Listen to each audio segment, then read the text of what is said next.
본 방송 중 나오는 건강 관련 내용은 체질이나 상황에 따라 개인차가 있을 수도 있다는 점 미리 말씀드립니다.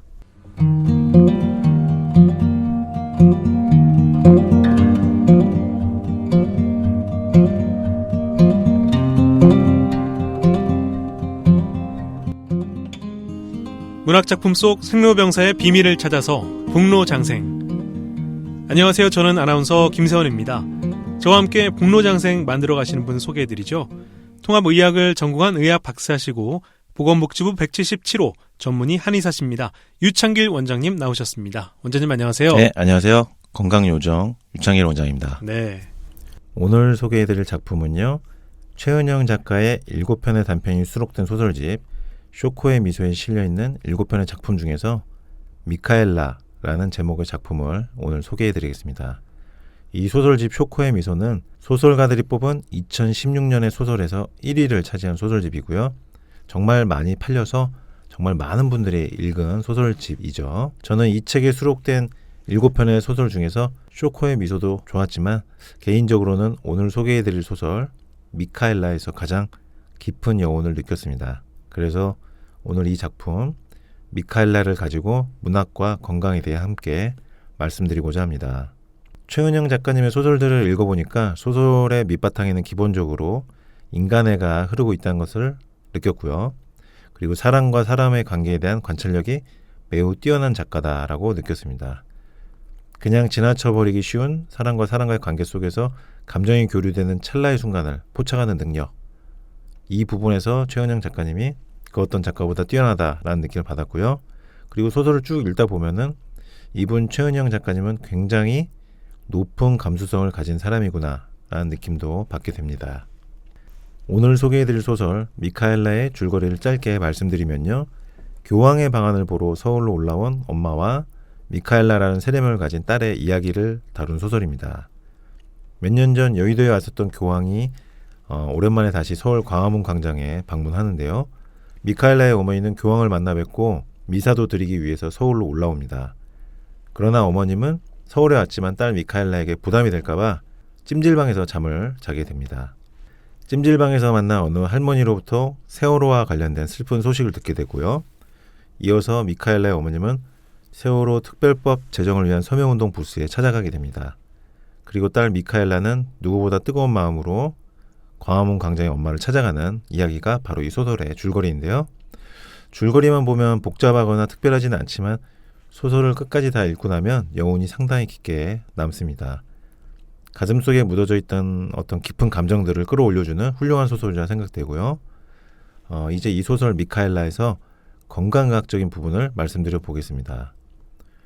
주인공 미카엘라의 엄마는 평생 미용업에 종사를 하면서 가족의 생계를 담당했는데요.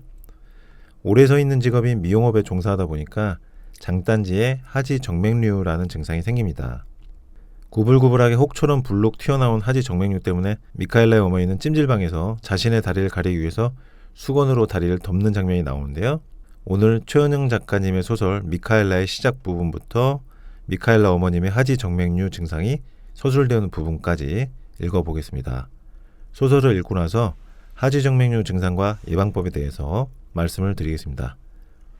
김세원 아나운서의 목소리로 최은영, 미카엘라 함께 읽어보겠습니다.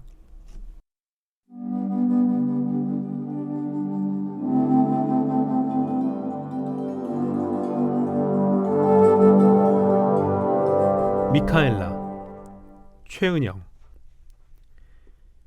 그녀는 창밖에 사람들을 내려다봤다.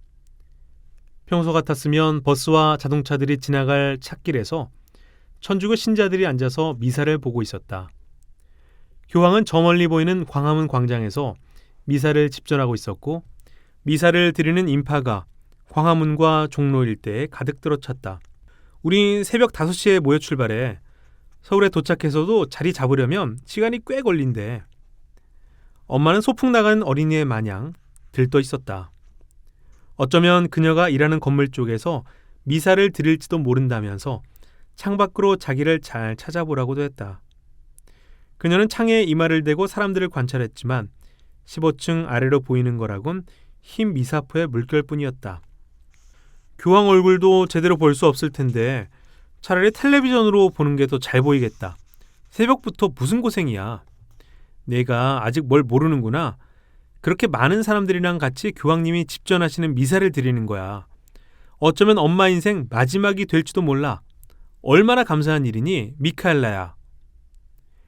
25년 전 그녀는 엄마를 따라 폴란드 출신 교황이 집전했던 미사를 보러 서울에 왔었다. 지금은 사라진 여의도 광장에서 열린 그 미사에는 65만 명의 신자들이 참석했었다고 한다. 그날에 대해 그녀가 기억하는 건 엄마가 그녀의 입속에 넣어준 자두 사탕의 맛이다. 엄마는 사탕이 행여 그녀의 목에 걸릴까봐 1호 사탕을 깨물어서 그 조각조각을 그녀의 입속에 넣어주었다. 따뜻하면서도 선선한 가을 날씨였고 그녀는 엄마의 가슴팍에 달콤한 침을 흘리면서 잠들었다. 볼에 닿은 엄마의 공단 한복은 꺼슬꺼슬했다. 엄마는 그날 찍은 기념사진을 거실 벽에 걸어놓았다. 사진 속에서 엄마는 꽃분홍색 한복을 입고 흰 미사포를 쓰고 웃고 있는데 그녀는 그 옆에서 얼굴을 잔뜩 찡그리고 서 있다. 엄마가 동네 친구들에게 일일이 연락해서 겨우 빌린 흰 드레스를 입고 하얀 타이츠를 신고서 잠에서 덜 깬 채로 엄마의 치맛자락을 붙들고 있다. 엄마는 그 사진을 보면서 그날 날씨가 얼마나 좋았는지, 흰 예복을 입은 신부님들의 행진이 얼마나 아름다웠는지, 그녀의 가족이 받은 은총이 얼마나 컸는지에 대해서 말했다. 가고 싶어도 가지 못한 사람이 많았다면서 하느님이 그녀를 얼마나 사랑하시는지 알아야 한다고도 했다. 그녀가 하느님으로부터 받은 것들이 얼마나 많은지 알아야 한다면서 슬픈 일에도 감사하는 마음을 가져야 한다고 했다. 엄마는 매사가 그런 식이었다. 김치가 잘 익었다고 감사, 돼지고기 가격이 내려 마음껏 먹을 수 있음을 감사, 발가락에 난 사마귀 치료가 잘 된 것을 감사, 일을 할 수 있는 건강을 허락해 주심에 감사, 외식할 수 있다는 것에 감사, 일이 잘 안 풀리면 일이 잘 풀릴 때 감사해야 한다는 것을 알게 되었음을 감사. 엄마의 감사 타령 속에서 그녀는 오히려 엄마의 초라한 현실을 봤다. 언제든 외식할 수 있는 사람이라면 굳이 그런 일에 감사할 필요가 없을 테니까. 언제든 양껏 돼지고기를 먹을 수 있는 사람이라면 돼지고기 가격이 내렸다고 감사할 필요가 없을 테니까. 돈이 있다면, 부유한 부모나 남편이 있다면 통증을 견뎌가며 매일 10시간씩 서서 일할 수 있음을 감사할 필요가 없을 것이므로 그녀는 차라리 엄마가 스스로의 처지에 솔직해져서 불평하기를 바랐다. 초라한 현실에 대한 엄마의 감사가 얼마가는 기만처럼 느껴졌기 때문이다. 일을 마치고 창밖을 보니 사람들은 다 사라지고 차들만 다니고 있었다. 그녀는 인도를 지나가는 사람들을 가만히 쳐다보다가 문득 엄마가 어디에 있을지 궁금해졌다. 아는 언니네 갈 거야. 우리 동네 살다가 서울로 올라간 언니가 있거든. 넌 말해도 몰라. 얼마나 감사한 일이니?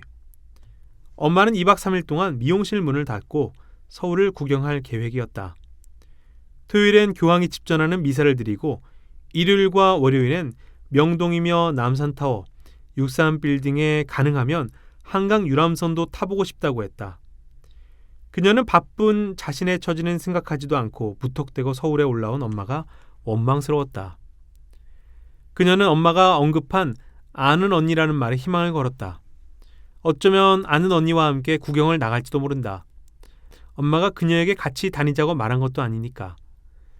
미사가 끝나고도 전화가 오지 않은 것으로 봐서는 이미 아는 언니와 만나서 그 집으로 갔을 공산이 컸다. 엄마가 서울에 그녀 집에 온 건 한 번뿐이었다. 27이 될 때까지는 같이 사는 룸메이트가 있어서 오지 못했고 그녀가 혼자 살게 되자 그때야 그녀의 집을 보러 온 것이었다. 엄마가 가지고 온 아이스 박스에는 재운 고기, 코다리 조림, 깻잎 장아찌, 고춧가루, 열무김치, 참기름이 들어있었다. 엄마가 그 돌덩이 같은 것을 들고 버스와 기차, 지하철을 갈아타며 자신을 보러 왔을 생각을 하니 그녀는 고마운 마음이 들기는커녕 가슴이 답답해졌다. 무슨 냉장고가 이렇게 작아. 캔맥주로 가득 찬 미니 냉장고 앞에서 엄마는 한숨을 내쉬었다. 이걸 다 어쩌니? 고춧가루도 냉장고 안에 안 넣으면 벌레가 꼬이는데. 엄마는 고기가 담긴 밀폐 용기의 뚜껑을 열어 냄새를 맡고는 말했다. 오늘 안에 먹어치워야겠다. 미카엘라야. 그녀와 엄마는 점심 저녁으로 줄창 고기를 구워 먹었다. 이미 배가 부른데도 엄마는 상하기 전에 빨리 먹어치워야 한다면서 억지로 더 먹게 했다. 엄마는 미니 냉장고에서 캔맥주를 다 꺼내고는 코다리 조림, 깻잎 장아찌, 고춧가루, 열무김치를 봉지에 싸서 넣었다. 내용물이 많아서 냉장고 문이 닫히지 않자 코다리 몇 토막을 꺼내서 먹으라고 했다. 그녀는 그것도 먹었다. 엄마는 하룻밤 자지도 않고 다시 기차를 타러 나갈 준비를 했다. 엄마는 쉬는 법을 몰랐다. 가게 월세는 오르는데 커트비, 파마비를 10년 전과 똑같이 받고 있으니 남는 게 없는 장사였다. 서울역까지라도 바래다 주겠다고 해도 그 시간에 부족한 잠이나 자라고 혼자 가겠다고 고집을 피웠다. 엄마가 가고 나서 그녀는 급체를 했다. 먹은 것을 다 토해냈는데도 오한이 나고 온몸이 땀으로 젖어 결국 응급실에 갔다. 엄마는 정말 배려를 몰랐다. 미카엘라에게서는 전화가 오지 않았다. 많이 바쁜가? 여자는 한복 소매로 이마에 난 땀을 누르고서는 그제야 이 한복이 빌린 것임을 떠올렸다. 어쩌면 저고리값을 지불해야 할지도 모른다고 생각한 건 미사를 기다리면서부터였다. 깨끗하게 입어야 할 저고리에 겨드랑이 땀이 줄줄 흘러내리더니 정오가 지나고는 급기야 흉한 무늬를 그렸다. 같은 레지오 자매로부터 빌려 입은 한복은 보통 한복이 아니었다. 그 자매가 아들을 결혼시키면서 사돈으로부터 받은 것이었는데 쪽빛 치마에 병아리색의 저고리가 어우러진 고급품이었다. 그 자매는 대축일 미사가 아니고는 꺼내지도 않는다는 한복을 교황님 직접 미사 때 입으라고 선뜻 빌려줬다. 세탁소에 맡겨도 깨끗해지지 않는다면 배상해야 한다고 생각했다. 여자의 어깨에는 농구 가방이 매어 있었다. 이제 잘 곳을 찾아야 한다. 성당 사람들에겐 서울에 사는 미카엘라네 집에서 잔다고 했다. 난생 처음으로 서울 구경을 제대로 할 거라면서 남산 타워에도 가보고 유람선도 탈 거라고 말했다. 사람들은 미카엘라가 겉으로는 쌀쌀맞아 보여도 속정이 있는 아이라고 했다. 자매님이 평생 고생한 것을 보상해줄 만한 딸이라고도 했다. 사람들의 말이 맞았다. 미카엘라는 언제나 든든한 딸이었다. 고생해서 제 힘으로 서울에 뿌리를 내린 딸이 여자는 고맙고도 안쓰러웠다. 남들 다 보내는 학원 한 번 보내지 못했고 비싼 메이커 교복 대신 시장 교복을 사다 입혔던 여자였다. 통장에 부어 놓았던 돈으로 미카엘라의 대학 입학금과 첫 학기 등록금을 냈지만 그것으로 끝이었다. 첫 여름방학에 고향에 내려온 아이가 이제부터 학비는 제 손으로 벌어낼 테니 몸을 그만 혹사시키라고 했다. 그런 딸 앞에서 여자는 언제나 면목이 없었다. 엄마로서 제대로 해준 것이 없다는 생각이 들 때면 짐이라도 되지 말자고 다짐하게 됐다. 여자는 한 달에 30만 원씩 적금을 부어서 미카엘라의 결혼 자금을 마련 중이었다. 미카엘라가 결혼한 뒤에도 계속 돈을 모아서 노후를 대비해야겠다고 생각했다. 나는 결혼 안 할 거야, 엄마. 미카엘라는 어릴 때부터 그런 얘기를 했었다. 그런 얘기하는 애들이 먼저 시집가게 돼 있어. 엄마는 뾰로통한 얼굴로 그런 얘기를 하는 딸이 귀여웠다. 그러던 애가 나이 30이 되어서도 같은 얘기를 하는데 그 말이 진심인가 싶어서 여자는 슬그머니 겁이 나기 시작했다. 여자는 미카엘라만한 신부감은 없다고 생각했다. 서울에서 대학을 나오고 직장을 잡은 데다가 생활력도 강해서 벌써 제가 살고 있는 방에 보증금까지 모았다. 싹싹하지는 않았지만 예의 바르고 말도 조리 있게 잘했다. 평소에 하는 말만 들어봐도 서울에서 공부한 태가 났다. 부잣집 도령을 잡아도 벌써 잡았을 것이고 애를 낳아도 벌써 둘은 낳았을 미카엘라였다. 여자는 미카엘라가 왜 쉬운 길을 놔두고 어렵고 힘든 길을 가려고 하는지 이해할 수 없었다. 그 생각의 끝에는 나 때문인가라는 일만의 죄책감이 깃들어 있었다. 하긴 자신은 미카엘라에 대면 너무 처지는 엄마였다. 여자는 걸음을 옮겨서 지하철을 탔다. 딸이 사는 망원동으로 가서 숙소를 찾아볼 요량이었다. 어쩌면 미카엘라가 내일 아침에 전화를 할지도 모르고 같이 점심을 먹을 수 있을지도 모른다. 미카엘라에게 먼저 전화를 걸 용기는 나지 않았다. 광복절 날에도 토요일에도 회사에서 일을 하는 아이 아닌가. 바쁜 아이에게 부담을 주고 싶지는 않았다. 그저 얼굴이라도 한번 보면 좋겠다 싶었지만 그것도 욕심이라는 생각이 들어서 애써 마음을 가라앉혔다. 딸이 보고 싶을 때면 언제든 볼 수 있던 때도 있었다. 일을 끝내고 집에 가면 엄마! 라고 기쁘게 부르며 달려오던 딸이었다. 딸을 품에 안으면 모든 통증이 누그러졌고 다음날 다시 일을 할 수 있는 힘이 났다. 세상에 누가 그만큼 자신을 사랑해 줄 수 있을까? 그렇게 밝고 예쁜 얼굴로 한달음에 달려와 품에 안길 것인가? 그 시절은 갔지만 여자는 미카엘라에게서 받은 사랑을 잊지 못했다. 세상 사람들은 부모의 은혜가 하늘 같다고 했지만 여자는 자식이 준 사랑이야말로 하늘 같은 것이라고 생각했다. 어린 미카엘라가 자신에게 준 마음은 세상 어디에 가도 없는 순정하고 따뜻한 사랑이었다. 중식당처럼 생긴 모텔의 숙박료는 8만 원이었다. 데스크에 앉은 남자는 여자를 수상쩍은 눈으로 쳐다보고 다시 말했다. 8만 원이라니까요. 주말 요금이요. 여자는 데스크 옆 유리창에 붙여진 요금표를 훑어봤다. 남자의 말대로 주중은 6만 원, 주말은 8만 원이었다. 서울 물가가 사람 잡는다더니 과연 옳은 말이었다. 여자는 근방의 모텔 2곳을 더 찾아가 봤지만 가격은 첫 번째 모텔과 동일하거나 오히려 더 비쌌다. 꽃신 속에 발이 부어오르고 있었다. 여자는 축 풀어진 저고리의 고름을 다시 바짝 묶고 근처 버스 정류장으로 걸어갔다. 겨드랑이를 적셨던 땀이 이제 소매까지 내려와 있었다. 배상이 할 것이다. 저고리의 가격이 얼마나 나갈지 가늠조차 되지 않았다. 여자는 버스 정류장 벤치에 앉아서 옆에 앉은 중년 여자에게 말을 걸었다. 여기서 가까운 찜질방이 어디 있나요? 제가 타는 버스 따라 타세요. 제가 나중에 내리니까 알려드릴게. 어디 결혼식 오셨어요? 어디서 오셨어요? 서울 사람들은 다 깍쟁이들이라고 생각해서 경계했는데 말을 받아주고 도움을 주는 사람을 만나자 마음이 풀렸다.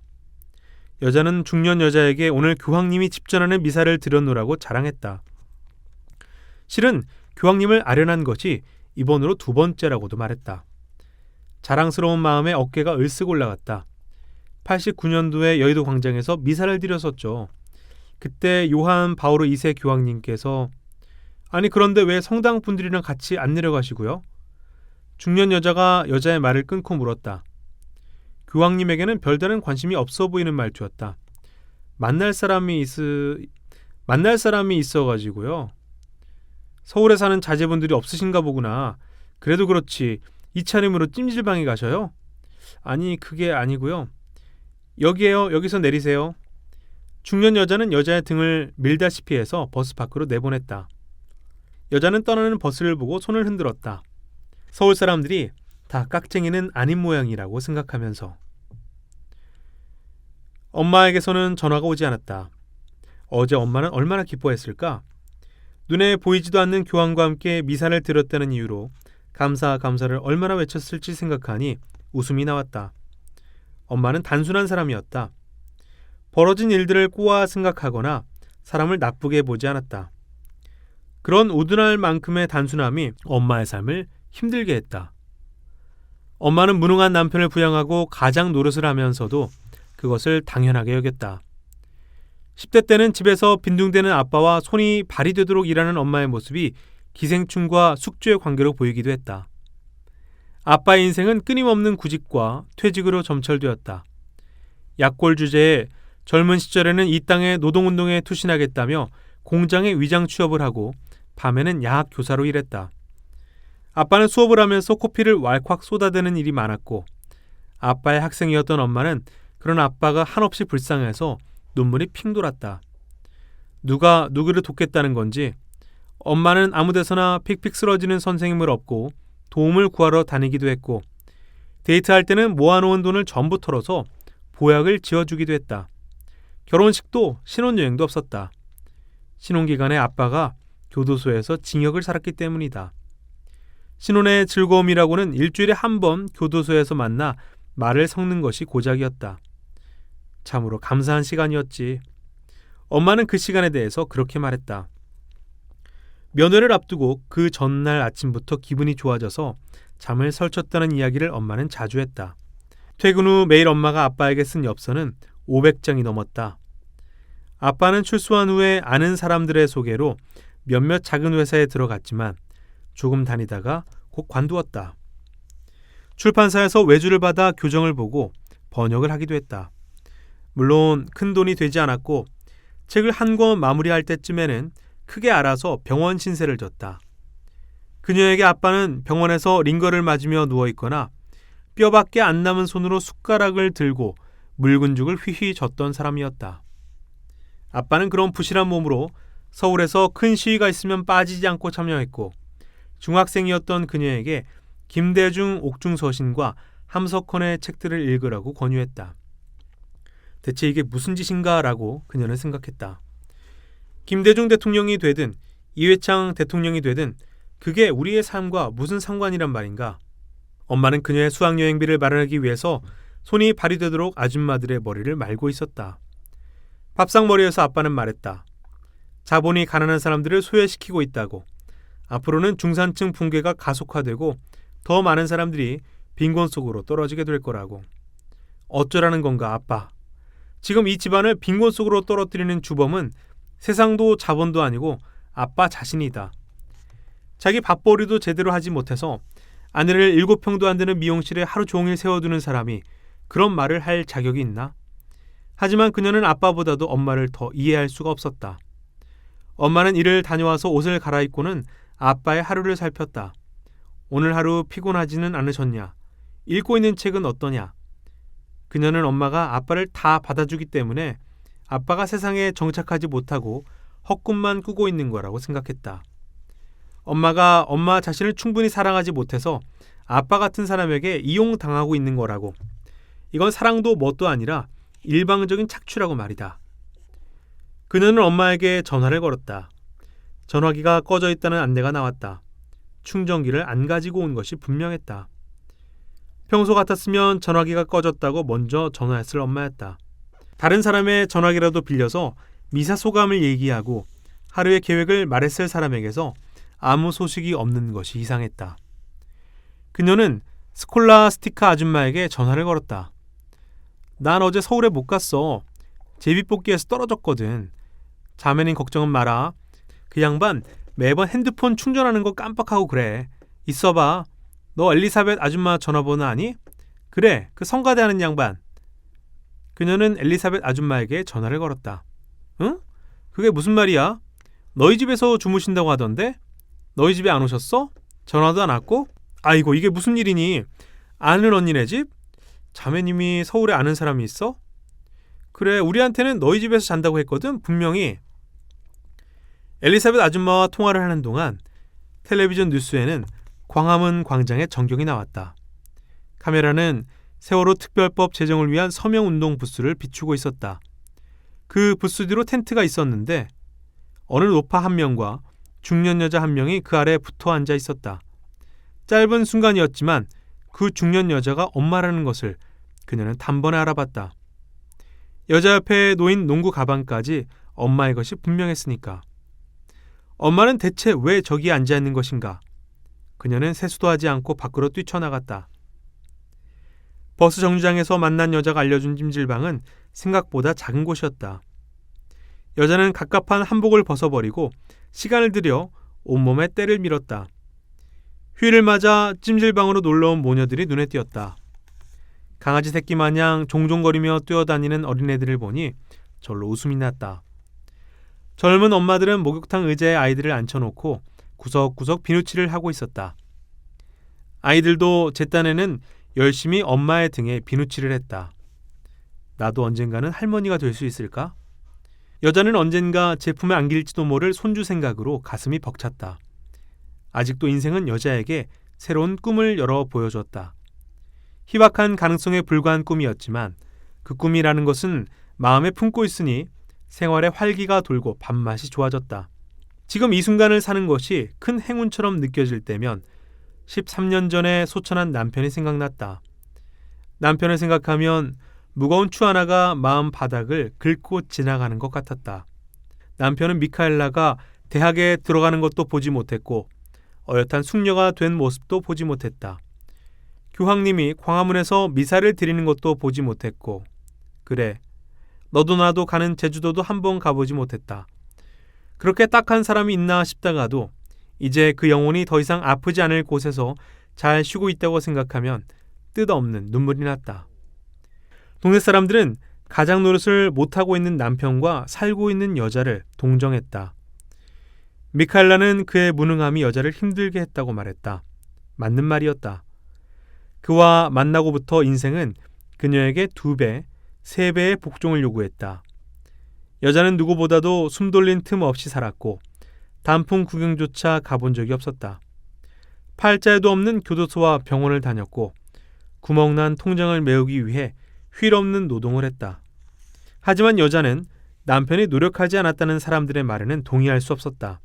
책을 읽고 글을 쓰고 자신이 도울 수 있는 현장에 가 있는 것이 그의 업이었고 그 부분에 있어서 그는 누구보다도 근면한 사람이었다. 그가 하는 일들이 돈이 되지 않는다고 해서 그를 무능하고 가치 없는 사람이라고 단죄할 수는 없었다. 세상에는 여러 사람이 필요하다고 여자는 생각했다. 헤어롤을 많은 사람도 필요하지만 그와 같은 사람도 필요하다.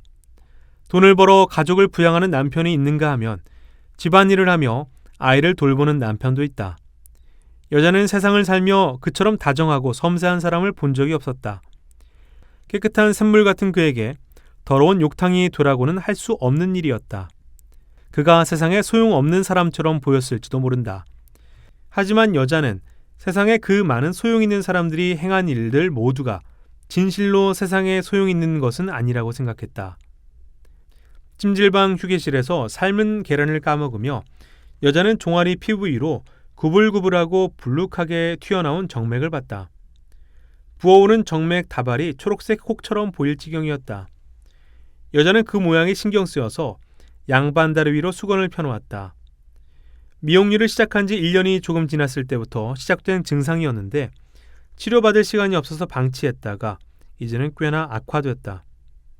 언젠가 5살 먹은 꼬마 손님이 엄마, 저 아줌마 다리 무서워 하면서 앙 울음을 터뜨린 이후로 여자는 아무리 더운 날에도 긴 바지만 입었다.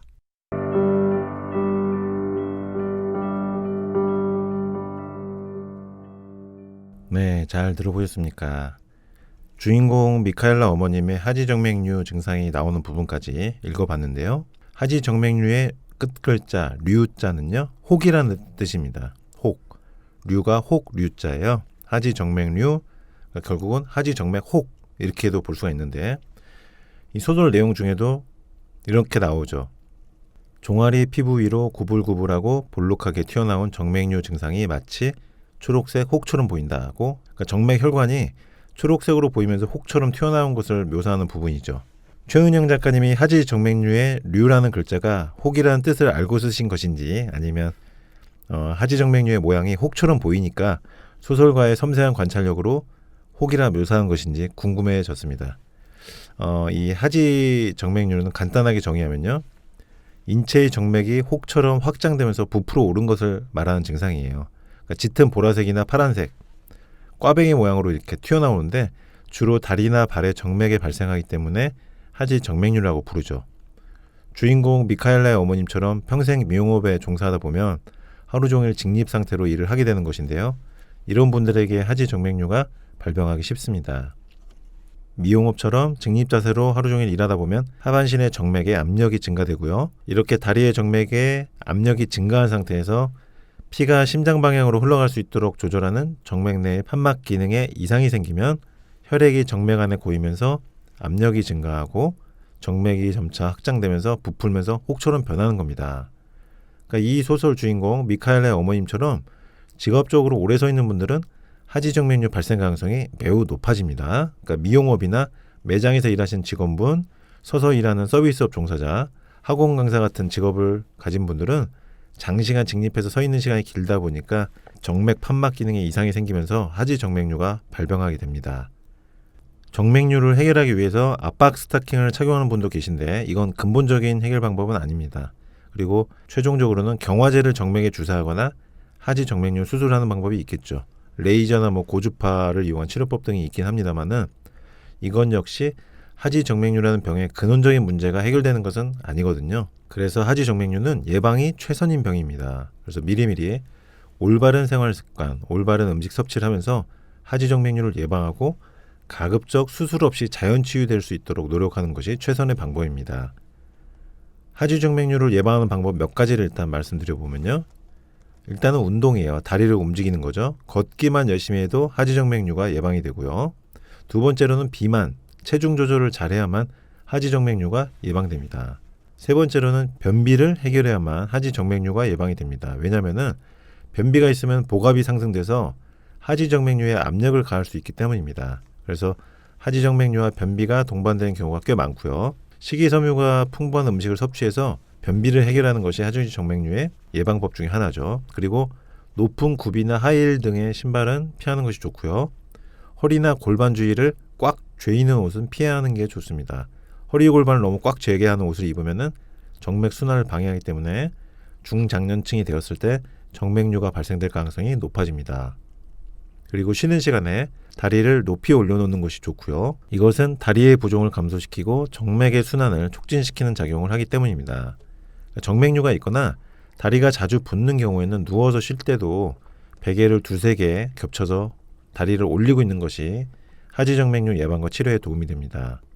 그리고 장시간 서 있거나 앉아 있는 것을 피하는 것이 중요한데 직업적으로 일하는 중에 자세를 바꾸기 힘든 분들도 계시겠죠. 그런데 적어도 30분에 한 번 정도는 움직일 수 있도록 노력을 해주셔야 되고요. 특히 앉아 있을 때 다리를 꼬아서 앉지 않도록 하는 것이 중요합니다. 그리고 장시간 비행기를 탈 때도 발가락을 움직이거나 발목을 움직여서 조금이라도 하체 쪽에서 움직임이 발생하도록 해야만 하지정맥류와 혈전증을 예방할 수가 있습니다.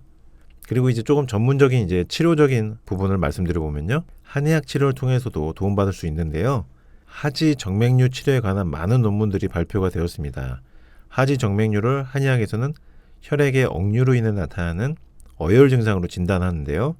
어혈의 대표 치료 처방인 계지복용환이라는 한약 처방이 하지정맥류 환자의 증상 개선에 효과가 있는 것으로 여러 논문들과 임상 치험례가 발표되었습니다. 2013년도에 일본 정맥학회지에서 발표된 논문에 따르면은 하지정맥류 환자에 대한 계지복용환의 증상 개선 효과라는 제목의 논문에서 계지복용환이 하지정맥류에 효과가 있음을 이 논문에서 밝히고 있습니다. 이 계지복용환이라는 한약 처방에 관해서 호리구치 사다키라는 일본의 혈관외과 전문의가 발표한 임상 치험례가 있는데요. 하지정맥류로 앓던 50대 여성에게 수술을 하지 않고 계지복용환이라고 하는 한약을 하루 3번 복용시키면서 압박 스타킹을 착용하도록 하였더니 1개월 후에 정맥류 증상이 호전된 결과가 나타났습니다. 이 케이스 논문에서 특이한 것은 혈관외과 전문의인 서양의학을 전공한 의사가 계지복용환이라고 하는 한약을 이용해서 하지정맥류를 치료했다는 것이 매우 흥미로운 부분입니다. 그래서 하지정맥류가 있을 때 수술요법이 부담스러우신 분의 경우는 한의학적 치료, 어혈을 치료하는 방법을 고려해 보시는 것도 추천드립니다. 그리고 또 오늘 방송에 또 핵심적인 내용 설명을 드리겠습니다. 하지정맥류를 예방하고 치료하는 음식 2가지를 소개해 드리겠습니다. 꼭 잘 기억을 해 주시고요. 자, 하지정맥류를 예방하고 치료하는 음식 첫 번째는 양파입니다. 양파에는 콜레스테롤 수치를 낮춰주고 혈액순환 촉진을 시키기 때문에 하지정맥류에 아주 좋은 음식이 바로 양파고요. 그러니까 결국 피를 맑게 하는 음식이 하지정맥류에 좋은 것입니다. 두 번째, 하지정맥류에 좋은 음식 2번째는요. 바로 비트입니다. 비트. 이 비트는 약간 보라색 색깔을 띠는데요. 이 색소 성분의 안토시아닌이라고 하는 항산화 성분이 있습니다. 이 항산화 성분이 활성산소를 제거하고 혈관의 염증을 제거해 주는 것입니다. 그리고 비트에는 베타인이라고 하는 성분이 있는데 이 베타인 성분 역시 혈관 질환을 예방해 주는 효과가 있습니다. 그래서 비트가 하지정맥류에 큰 도움이 되는 음식이라 할 수 있습니다. 자, 2가지 양파, 비트. 이 2가지 하지정맥류를 예방하고 치료하는 음식 양파와 비트 2가지 꼭 기억하시고요. 이상 오늘은 최은영 작가의 소설 미카엘라를 함께 읽어보았습니다. 그리고 소설 미카엘라 속에 나오는 하지정맥류 증상의 예방법과 치료에 대해서 설명드렸습니다. 문학 작품 속 생로병사의 비밀을 찾아서 북로장생. 북로장생을 들으시면서 문학의 향기도 느끼시고 건강도 함께 챙기십시오. 북로장생 청취자분들 늘 건강하시고요. 저희는 다음 주에 다시 찾아뵙겠습니다. 지금까지 북로장생이었습니다.